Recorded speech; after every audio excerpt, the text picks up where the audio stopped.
Hey everyone, you're listening to the Active Turnkey Podcast, a podcast designed for hands-off, passive real estate rental investors.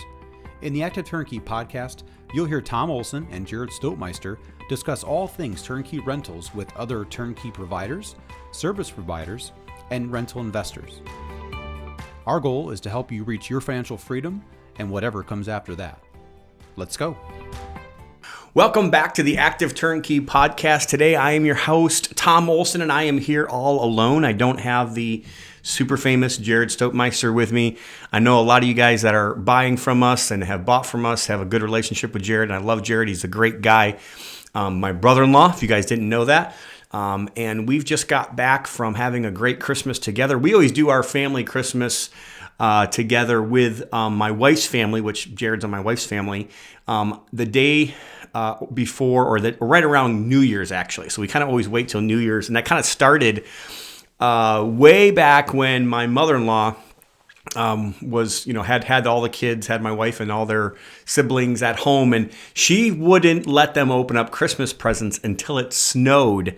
And I don't know, I think some years they had to wait till February or something like that, because some years we don't get a lot of snow, But we had a good time at Christmas. I hope you guys did as well. But hey, it's back at the beginning of the year, and we got to make it happen, folks. So, and I think one of the most important ways to be able to ensure that you're going to have success, whether it's in real estate investing, whether it's in life, whether it's in child rearing or marriage, or being a purpose-filled person yourself as well, is goal setting. And we're going to talk about that today. We're going to talk about goal setting. I'm going to kind of open up a little bit what I do in all of my companies. And a lot of people come here and they see our office and they're like, man, how in the world do you run 9 businesses, Tom? And I do. We have 9 businesses that we have full-time here. And each year, or I should say each quarter, we get together with our companies. And each company has their own little meetings, and we hash out what we're going to do that next quarter. At the beginning of the year, we hash out, hey, what do we think our big yearly goals are this year? And then we kind of lump them up into quarters, and we kind of say, hey, well, what are we going to do first quarter? So I'm going to go over that today. I'm going to give you a little bit of an outline of what we do here, but also every single year at the beginning of the year or at the end of the year, I always try to kind of reflect personally and also try to create some personal goals. And I don't do this as formally, maybe as I do in the business world, but I do it as disciplined as I possibly can. And every single year, I try to come up with at least a word, just like one word. What word am I going to focus on that year? And every year, it's interesting. A couple of years ago, I used the word joy, and that was good. But that was a tough year. that was messed up year, really. And I learned through that sometimes having joy means you got to go through those hard times. There's a song that talks about having joy in the morning, and that means like after the night, after the everything that went wrong could have went wrong. That's when you actually have joy. Once you've endured, once you've actually, put the hard work in, that's where joy actually happens. And I think about this with illustrations with my kids as well. I was working alongside a man that works for us now, 4 or 5 years ago, and he was talking about his son and how it was such a joy to see his son succeed in his own workplace now. But it's all kind of after all of the child rearing and all of the days of picking them up from basketball or baseball and all of the training that had to go in and all of the maybe helping them through college. And that's kind of joyous to some of us, that struggle. It's not joyous to me, I'll be honest with you there. But that joy really comes afterwards. The next year, I decided that my word for the year was going to be no drama. And guess what happened? COVID. happened, and I don't think we've stopped the drama since COVID happened. So I'm trying to be careful now of the words that I use, and the words that I want to, kind of, throw out there and say, hey, this year is the year of blank. And I just want to encourage everybody to kind of do that as well this year. Come up with a word. I got this from a book. I don't remember what the book it was, but it talked about, having goals. Yes, we should have goals, but also having like maybe that one thing you want to focus on the year. Maybe you want to get better yourself. And for me this year, I'm a little bit nervous talking about this because I'm kind of being a little bit vulnerable here. But this year I really want to learn, how to have a good time. And maybe that, you get to see me here, but you get to see me on the podcast, right? And on the podcast, I might kind of act a little fun sometimes. But if you see me in person, I'm a very serious person by nature. I don't know. It's the way God made me. And sometimes I just, I'm not the super life of the party. I'm a very planned out, plotted, planned out is probably the best way I can put it. Person, I don't do things a lot on the spur of the moment. I try to be calculated in what I do, what I say, and there's a part of me that is still kind of nervous and still kind of introverted, definitely introverted. I always tell people I'm an introverted extrovert. Like there's an extrovert inside of me that wants to get out, but doesn't always know how to get out. And, some of my friends have kind of gone through their different studies and kind of found out that maybe that could be Asperger's or maybe that could be some other, different things as well. But I just really want to learn to have fun when it's time to have fun. So that's my word for the year this year is fun. And it's coming from that sense, not the fact that I'm just going to be the guy that's always going to have fun, but I want to learn how to have fun and to maybe be fun, bring the party with me, so to speak. So that's something that I kind of came up with for myself. I want to encourage you guys to do that for yourself as well. At the end of the year, I always encourage everybody, and this is something that we do. So I'm going to kind of get right into it here, goal setting. At the end of every year, we sit down with everybody in each one of our companies and we kind of review, hey, at the beginning of the year, these were our goals. So, and we kind of put our goals into two different categories. Some we say are like, actually yearly measurables. So things that can be measured by a number. And I always say that the measurables are our job. Hey, this is what we have to hit. This is what we do every day.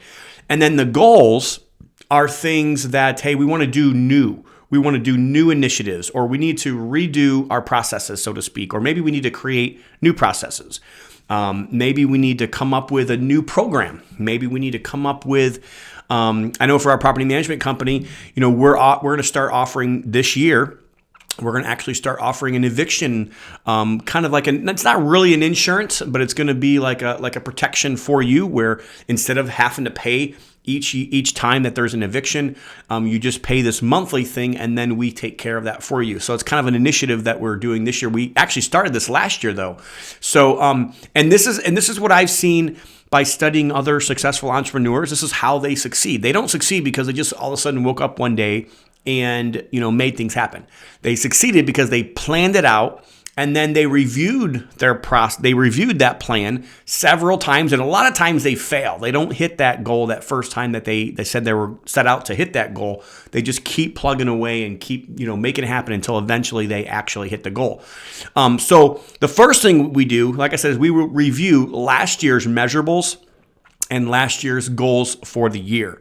And honestly, the goal is not 100%. We have to know we're not going to hit 100% of our goals. And sometimes if we're actually hitting 100% of our goals, we're not setting goals that are high enough. We're not stretching ourselves enough. We're not really pushing hard enough. So I do believe at the beginning of the year, when you're setting goals, you should be thinking, hey, like, I want to make sure that this is going to be something worth striving for. I want to make sure, number one, it's a SMART goal. It's specific, it's measurable, it's attainable, something I can attain, but it's going to take hard work to make it happen. It's relevant, and it's actually something important to do. You don't want to just have a goal just to have a goal.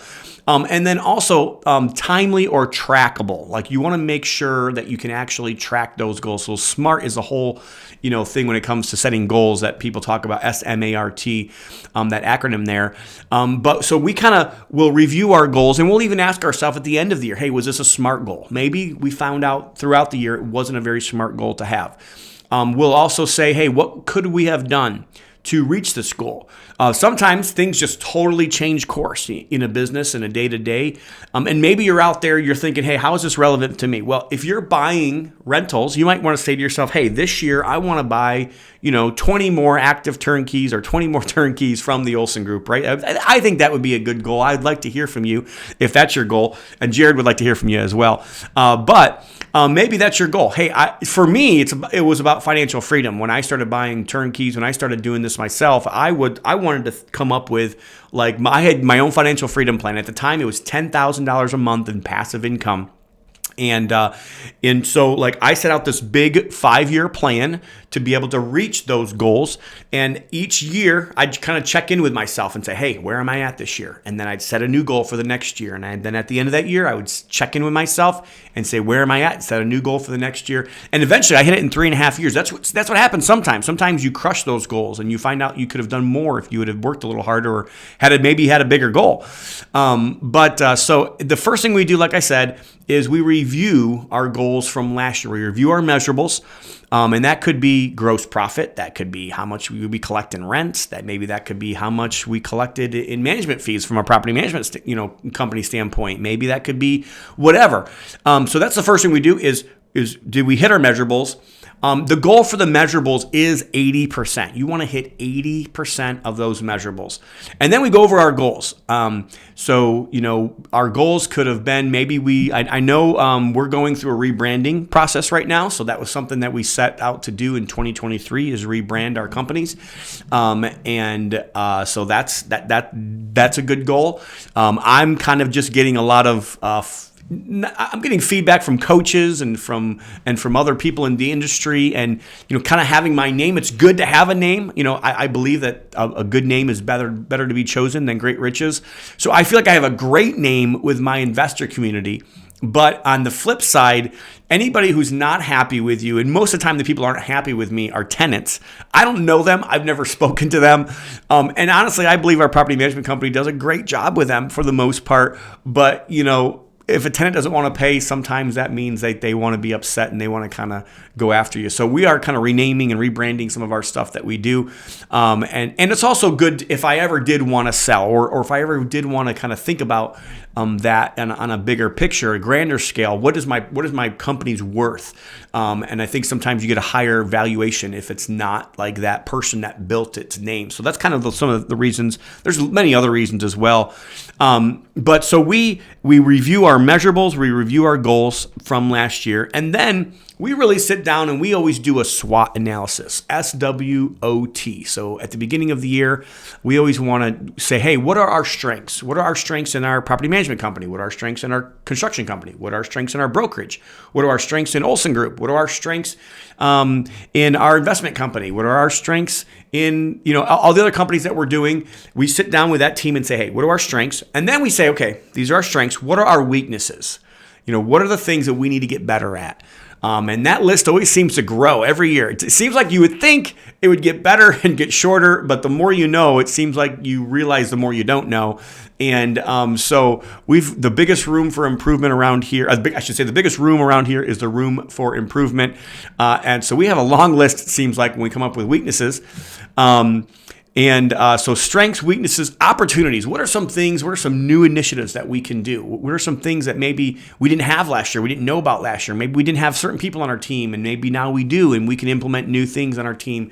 So what are our opportunities? And then lastly, what are threats? What are some things that maybe we learned last year that we didn't know that was a threat? Maybe we didn't know that could bite us in the butt. And What are those things? It could be market driven. They could be financially driven. They could be personnel driven. They could be world economic driven. There's lots of different ways that you can think about, what are the threats? It could be legal, could be financial, could be accounting, could be, a certain person on your team, could be a threat, certain person outside of your team. You have internal threats, external threats, legal threats, financial threats, insurance type of things you could be thinking about there as well. What are some ways we can insure ourselves better? So that's what we always go through that process. And we review last quarter. So I told you guys this, we do a yearly meeting, we do a quarterly meeting. And then actually, in addition to that, we do a weekly meeting as well. So all of our teams have a weekly meeting, and we call it a level 10 meeting. It kind of comes from EOS, but I've kind of put my own little twist on it. But we always kind of start with good news and just kind of chatting it up a little bit. And then we'll get right into the scorecard. Every company has its own scorecard that's kind of tied to our yearly goals and our yearly initiatives, and our quarterly rocks and our quarterly things that we say we're going to do, or maybe our quarterly stop-its as well. And we'd have those weekly meetings as well. And we have we review our to-dos from the last meeting. We have something good first, and then we go over the scorecard, like I said, and then we will review our rocks in our goals for the year and see if we're on track or off track for those. And then we will hit our to-dos from the last meeting that we had. So every meeting we have a list of to-dos and things that we want to make sure get done between now and the next meeting. We will review those. And then when we're done with that, we'll say, hey, do we have any cascading messages? Do we have anything that we need to get out there to our employees or to our tenants or to our customers?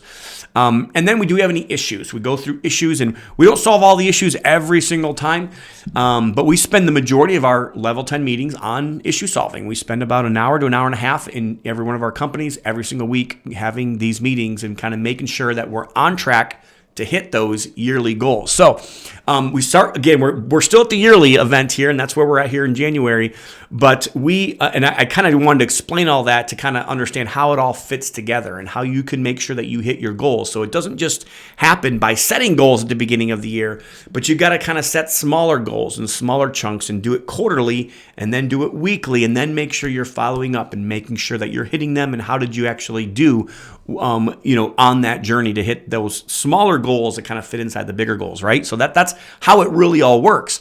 So yearly, we review last year, and then we will do the SWOT, and then we'll review last quarter and see how we did last quarter.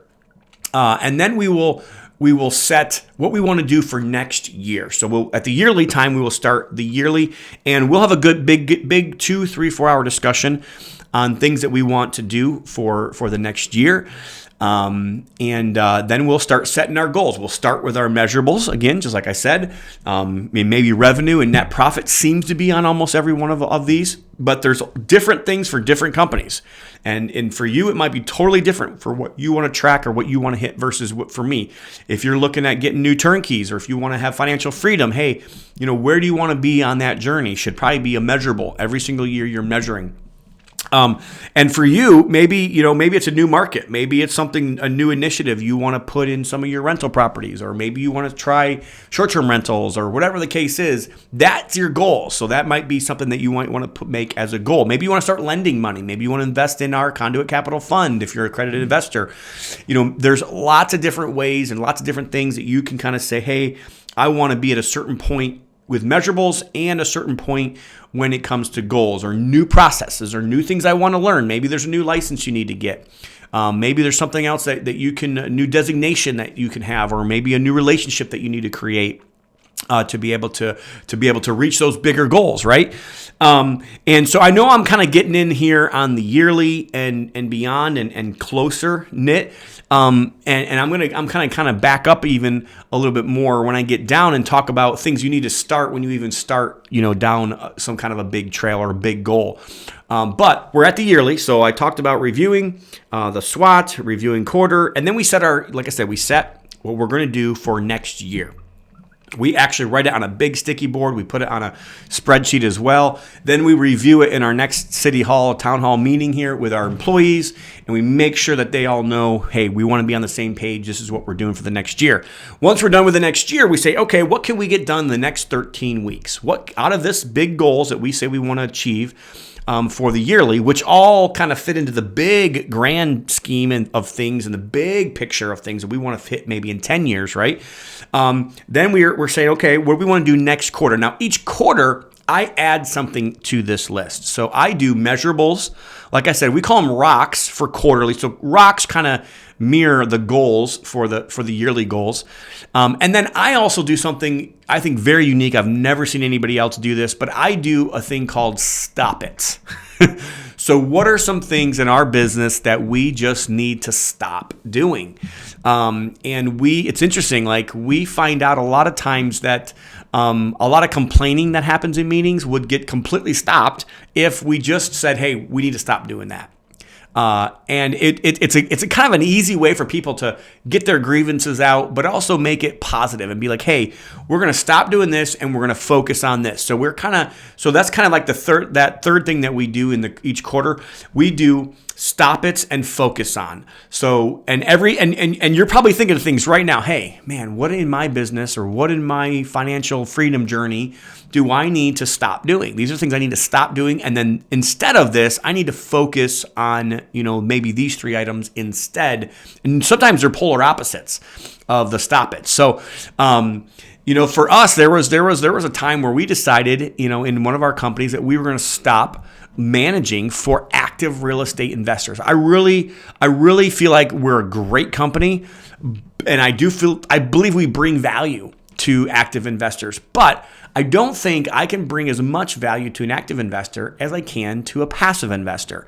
And we wanted to focus all of our energy and all of our focus and on that passive investor. That's who we serve. And honestly, I believe we offer a whole lot more value to those people than people that have their own cleaning crews or have their own contractors or have their own people. And it adds a lot of communication. There's a lot of other issues I won't get into with doing that. But that's just an example of something that we have said, hey, we're going to stop doing this. Our investment company, there has been times where we stopped doing hard money loans from our investment company. We're back to doing them again now, but there was a period of time where we felt like it was better for us to spend our money on, buying new assets or investing into different deals or whatever the case may be. So depending on the focus, like for our investment companies, probably more similar to what most people are listening to here right now. Our investment companies all focused on what things do me and my wife want to invest in that we think long-term are going to bring us financial freedom or continue on our legacy and be able to pass on to our kids and be able to give more. Honestly, that's part of it for us as well. Like I want to be able to have more so I can give more, and that's kind of my whole focus here on earth. Kind of why I believe God created me. But that's for me. It may not be the same for you, but that's what it is for me. So. We've created our yearly plan. We've created our quarterly plan, which consists of 3 things: our measurables for that quarter. So these are the things we need to complete in this quarter, and we set a goal. We set a goal for this is what we need to hit for this measurable, all the way down to the very bottom of the measurables, and then we create our rocks. These are things that we need to each. Not necessarily each person, but we have, we'll have all these rocks. And I think rocks, you gotta be careful because you can't give yourself too many. If you give yourself 8, 10, 12 rocks, you're probably not going to hit them, and it's probably not worth it. You really want to figure out what's the most important things to get in my day and in this quarter to be able to implement this quarter. So sometimes you have to say no to good ideas and say no to good things because, you got to prioritize those things. So we'll come up with 3 to 8 rocks maybe for each company.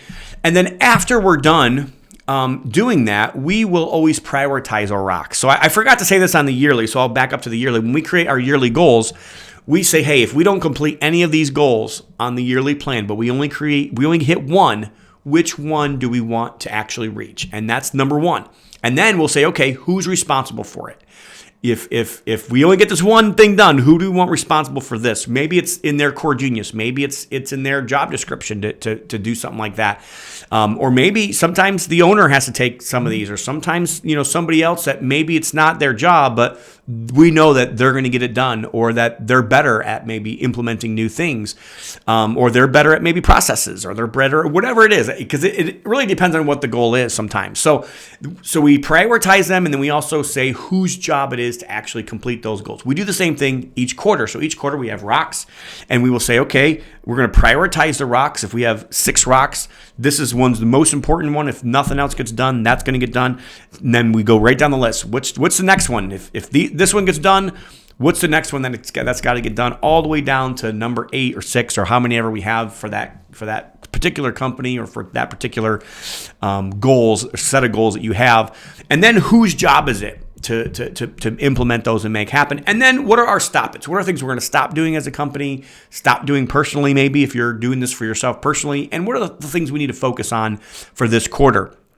And then we implement those into our level 10 meetings like we talked about. So every week we're reviewing those rocks, and we're saying, are we on track or on track? Do you need help? Is there something I can help you with? Or do we need to have collaboration within the team to be able to hit those rocks as well? As you can notice, all these got to point to a bigger goal and a bigger purpose. And for us, I want to do 2 things. I want to flip the city of Gary, Indiana, and I'm so thankful for everybody that's helped me with that. I really do believe that the investment that we're having and that our company is having in the city of Gary, Indiana, is helping the city. I believe it. I believe it so much that me and my family were willing to actually move there. I'm not sure if Amelia can get a picture of the house that we moved up there on the screen right now, but we moved to this house last year, and we said, hey, I believe that Gary will be a better place if we move here ourselves. And we're actually buying houses right around where I live right now as well. And some of you guys that are listening to this podcast probably have already purchased them. And Jared's probably telling people, hey, this house is close to Tom's house. This house, it's a very nice historical area. These houses are about 100 years old. I'll let you know. And my house appraised for $300,000. And it probably would appraise for a whole lot more if it was in an area like Crown Point, or if it was in a nicer area in our area. Probably be close to $1 million maybe if it was in a nicer area. But I honestly believe that we can make Gary a better place again. I believe that. I believe that it's never going to be what it was. I don't want to look back to old glory and say, let's make it what it used to be. It's never going to be that. But I believe that Gary can be a place where people move to instead of away from. I believe that Gary can be a place that businesses thrive, that you would love to have a family stroll, or that you would love to put a business in the city of Gary. And I'm inviting other business owners to come to Gary, Indiana, and to help me make that happen. I don't believe it's all going to be happening by me. I'm not going to be able to make it happen all by myself. But I believe with the grace of God, I believe with great investments like the investments that we're making right now, we can make Gary great again, and I'm excited for that. That's one of my goals for my lifetime. It's one of the goals for our company. And second of all, I want to be able to give away $1 billion in my lifetime. It is kind of a natural spiritual gift, so to speak, for me. I do love to give. It's something that I really do enjoy doing. Love going on missions trips. I love being able to give to different outreaches and orphanages and to help people in their times of need. And I even love just going and giving away things to the homeless in Chicago. It's something I love to do, and I'd love to get other people involved in that as well. So if you're ever interested in wanting to know great causes, I just encourage you, reach out to me. I mean, I promise you, I have a list a mile long right now of people that I'm praying for and that I'm trying to help myself. Most of them have to do with missions works. I am a Christian. I will let you guys know that. Most of them are missions works around the world, and or just their families, trying to help their families out in a foreign field at different times. But those are our big goals. So that's why I do what I do. I think everybody should have those big goals. Everybody should be having, hey, why do I really do this? Why do I want financial freedom? Why do I want to be able to make more money? For me, it's work to have to give. I want to make more so I can give more. That's why I do the work. That's why I'm here right now doing this podcast. That's why I show up to my meetings and I wake up every morning to make it happen, because I believe that this is why God created me. And I hope that at some point everybody will have that. Everybody will have that peace to know that you were created for a reason. During the Christmas holidays, we watched a movie and I forgot what it was called now. It's one of the old famous classics, and I had never watched it in my entire life, and it's going to kind of bug me that I can't remember the name of this movie. But basically, at the end of it, it's one of the I think it was done in the 1940s, and it was at the end there is man, it's really going to bug me now that I can't do this. Amelia, I'm going to have to cut this and start over.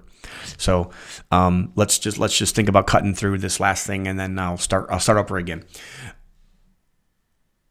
So during the Christmas holidays, there was a movie that we watched, and I didn't realize it, but it was the first time I had ever watched this movie, and I couldn't believe it that it was the first time. People talk about this movie all the time, and it's screened in the 1940s. It's a Wonderful Life.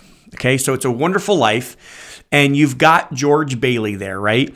And George Bailey, he comes to the end of his road, and he's all depressed, and he gets drunk, and he's about ready to kill himself, right? And he's ready to push himself over, and he's going to throw himself into the river. And what happens? This angel comes, and the angel decides to throw himself in the river first.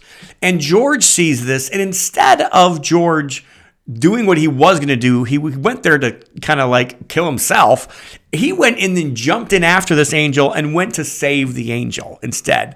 And then the angel decides to, hey, like I can help you. I can give you what you want. And he asks for something.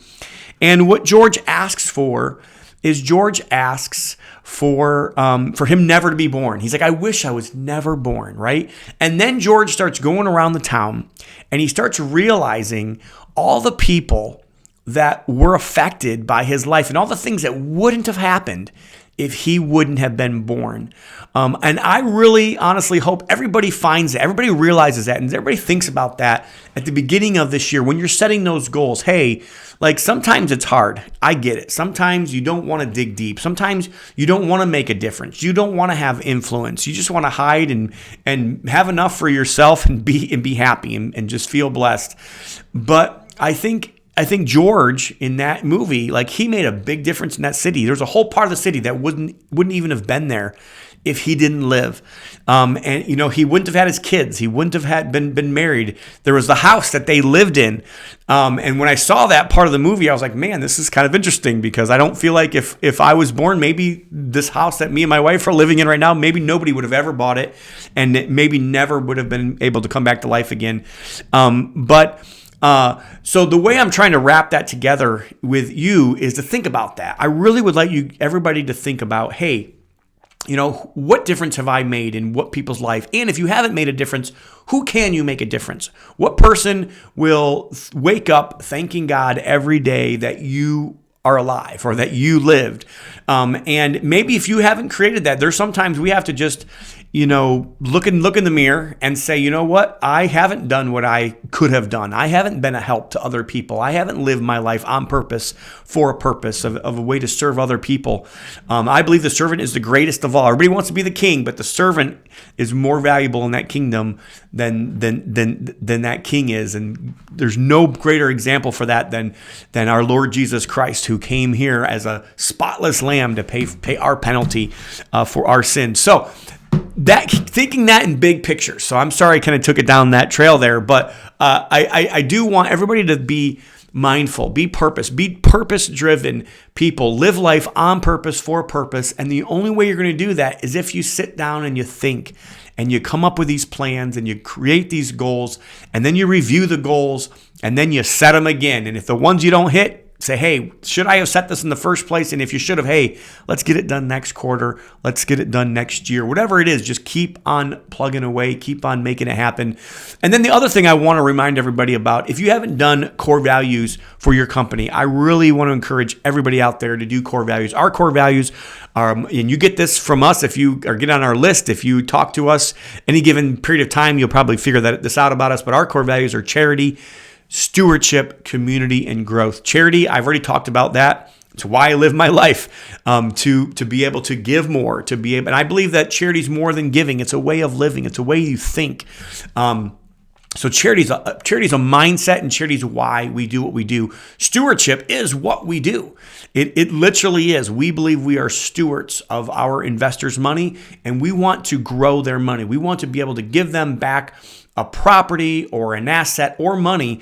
We want to be able to give them back not just what we were given, but we want to give them back more than what they were given. And we want to be able to do a better job than maybe they would have been able to do themselves, because we might know people or might have connections or network, or we may have skills or people on our team or expertise that maybe other people don't have. And we want to be that resource. So that's what we do. We are stewards for people, for their money. That's why stewardship is so important to us. And then community. We want to be growing our communities. We want to be able to be a good person in the community ourselves. We believe the community starts with us.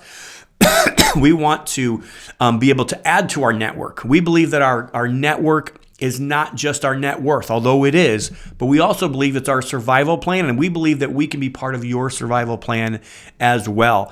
So we're always trying to grow our different contractors. I feel like contractors are our community. Our employees is our community. Our church is maybe our community. Our community where we live is our community. Gary, Indiana, the community we're trying to serve and trying to build is our community. Our investors, our lenders, our service providers, we're trying to be a better community person for them, but we're also trying to build our community, make our community bigger and stronger. And we want to make sure that we have that person that we're serving on the front end, but also we're building our communities on the back end so we can give and so we can be that conduit of blessings and conduit of filling needs to people on the back end as well. So that's kind of how that all works together for us. And then our last core value is growth. And we think we should be growing in charity. We should be growing and doing a better job of being a good steward as well every year. And we should also be growing in our communities as well. And we should be just growing and learning every day. And we believe that if you're a know-it-all, you don't fit in very well with us, because we think, like I said, the biggest room around here is the room for improvement. And we're always trying to grow as well. Every year we give away core value awards. This year I had the privilege of doing that again. We give away different, Rookie of the Year award for our company, and Employee of the Year, and Manager of the Year. And Cheryl actually won a Manager of the Year. So a lot of you guys know Cheryl for us, and she's kind of really done a great job with OPS this year, and I appreciate her so much. So I think that wraps up. I'm going to do just a quick review on goal setting, and this is kind of what we do. But I would just encourage you guys at the end of the year, always review last year, review last quarter, do a SWOT analysis every year: strengths, weaknesses, opportunities, threats, and then kind of go in. And then those are kind of things you can have up on the board and kind of think, hey, what do we want to do next year, right? So then you create next year's goals, come up with measurables, come up with goals, and say this, and then prioritize those goals, and then create what are you going to do next quarter. And then we say measurables, rocks, and then we do what are we going to focus on, what are we going to stop doing, and then we implement all that into our level 10 meetings. So each meeting we're going over, hey, something good. What happened good? Let's give ourselves a pat on the back maybe. What's going on? High five. And then we get right into the scorecard. The scorecard? A lot of our measurables. Hey, look, every week we got to hit these measurables in order to be able to hit our quarterly rocks, to be able to hit our yearly goals. And then we go over those weekly measurables, or KPIs. Some people call them KPIs, scorecard, whatever you want to call it. And then we go right into reviewing our rocks to see if we're on track or off track. And then we go into cascading messages. Oh no, I'm sorry. We review last week's to-dos. You always want to review. Reviewing those goals is a very important part of the goal setting and the goal reaching process there. So make sure you're not just setting goals, but you review yourself or review with your team how you did on reaching those goals that you set. And then, so we're looking at that, and then we're solving issues every single week and trying to make sure that we're getting better, being a better steward. And that's how all of our companies operate. So if you ever want to kind of get a sneak peek inside of our operating system, so to speak, that is what our operating system is in a nutshell. I told you a little bit about my personal word for the year as well, which is fun for me. And it's not fun in the aspect of the fact that I'm the life of the party. I want to learn how to have fun, and when it's time to have fun, be better at that myself personally. I hope this podcast has brought you value. I know it's not our typical podcast, and we're not talking about, turnkeys as much and what we do in a certain market. We're not talking about the market right now. But I believe that this is the things that really matter. This is a super valuable piece of information that if you'll just take down what we talked about today and you'll implement it into your own life and into your own strategy of goal setting and reaching those goals, and even coaching. I know a lot of coaches that they use this exact same platform, this exact same process to be able to help people reach their goals as well. I think that this has worked really well for us and it's worked really well for the people that we've implemented these business operating systems for myself as well. I am a coach. I do implement these into businesses all around the country. Got one just coming up this week, actually, or maybe it's next week that I'm implementing. So I'm excited about that. But I hope you guys had a good Christmas. I hope you guys had a good New Year's, but hey, it's time to get back to work. It is time to set those goals, make them happen, and let us know about those goals for you. Tell us a little bit about how we can help you implement your goals. Remember, we do build rental portfolios for investors, so if you're interested in that, you can reach Jared at buyolsongroup.com, or you can also reach him on the website. You can go to buyolsongroup.com as well. It's BUYOLSON group.com. You can get on our buyers list, and if you're interested in buying turnkeys, or if you're interested in maybe the active turnkey program, you can get with Jared. Right now is a great time to buy those active turnkeys. Right now is a great time to be a cash buyer, and I think it's we are getting amazing deals, and we're giving amazing deals away to our investors right now. I'm excited about the next 5 years with our investors and with you. Remember, active turnkey, the best way to buy rentals. I hope you guys have a good day. God bless. Olson Group Network makes no warranty, guarantee, or representation as to the accuracy or sufficiency of the information featured in this podcast. The information, opinions, and recommendations presented in this podcast are for general information only, and any reliance on the information provided in this podcast is done at your own risk. This podcast should not be considered professional advice. Unless specifically stated otherwise, Olson Group Network does not endorse, approve, recommend, or certify any information, product, process, service, or organization presented or mentioned in this podcast, and information from this podcast should not be referenced in any way to imply such approval or endorsement. Any third-party materials or content of any third-party site referenced in this podcast do not necessarily reflect the opinions, standards, or policies of Olson Group Network. Olson Group Network assumes no responsibility or liability for the accuracy or completeness of the content contained in third-party materials or on third-party sites referenced in this podcast, or the compliance with the applicable laws of such materials and/or links referenced herein.